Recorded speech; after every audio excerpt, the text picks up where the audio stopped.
I went in the studio with the super producer, one of the youngest, with the most hits out right now. It is.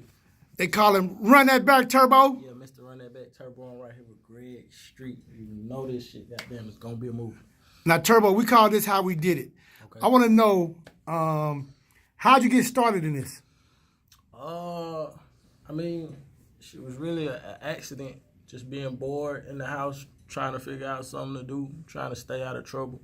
Found some software on my mama's computer. Found Acid on my mama's computer, a free program, and I just kind of started messing with the waveforms, fucking with the waveforms, and I found Fruity Loops, and I just kind of fell in love with making beats and just music and creating and just trying new shit, like making money from it. It became a passion.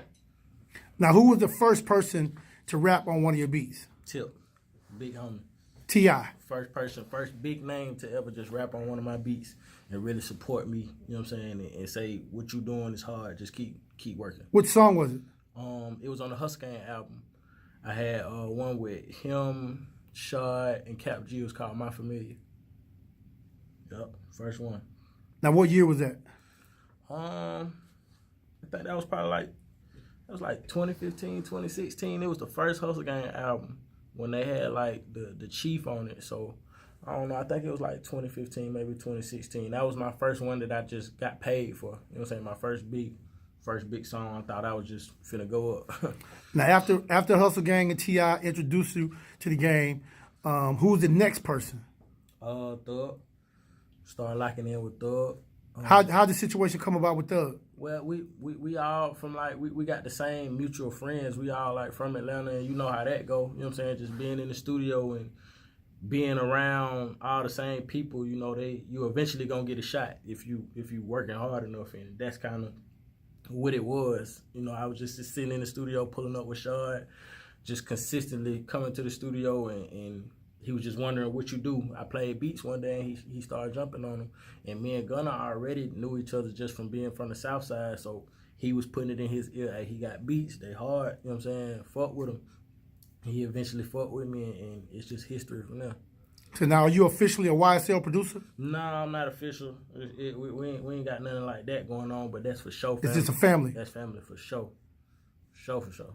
Now, you've been doing a whole lot of work with Gunna. Mm-hmm.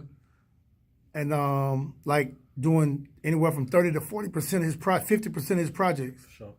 Mixtapes and albums. For sure. How many did you have on Drip or Drown 1? On the first Drip or Drown? On the first Drip or Drown, I had one. It was a song called Beat the Case with him and Offset.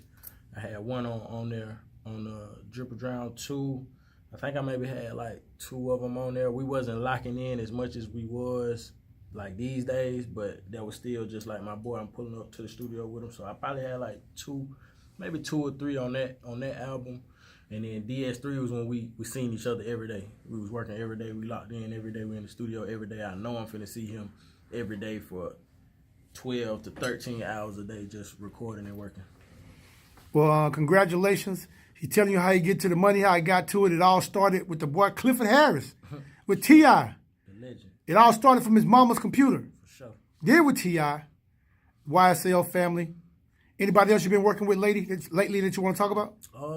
Right now I'm focused on building my production company, the Playmakers. So I just signed my first producer, Ghetto Guitar. So we working on focusing on getting his placements up. And then I got Jet, that's my brother. We partners in this shit, so we working on getting his placements up. And he did one call with me, and Ghetto Guitar did a few of them on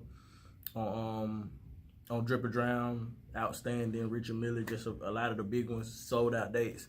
So we just working on building that production company up and making the Playmakers as big as possible. Now, I noticed you work a lot with guitars in your music. Mm-hmm. Where does that love come from? I like melodic sounds. I always love like real music. You know what I'm saying? Like when everybody was doing the trap shit, I was going the other way and trying to find my own lane. And the guitars wasn't even just like purposely. It just stuck. It was just something that Gunna liked. It was something that I liked, and it just stuck just like on our own. We never thought that the world would receive it the way they received it, but it's just a blessing that, you know, they received it how they did, and now we on the forefront of this whole guitar wave.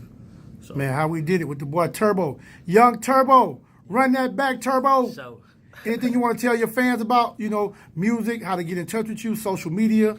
You can follow me at Turbo the Great on Instagram, One Turbo the Great on Twitter, Turbo the Great on SoundCloud, everything Turbo the Great, TurboTheGreat.com, TurboTheGreat.com.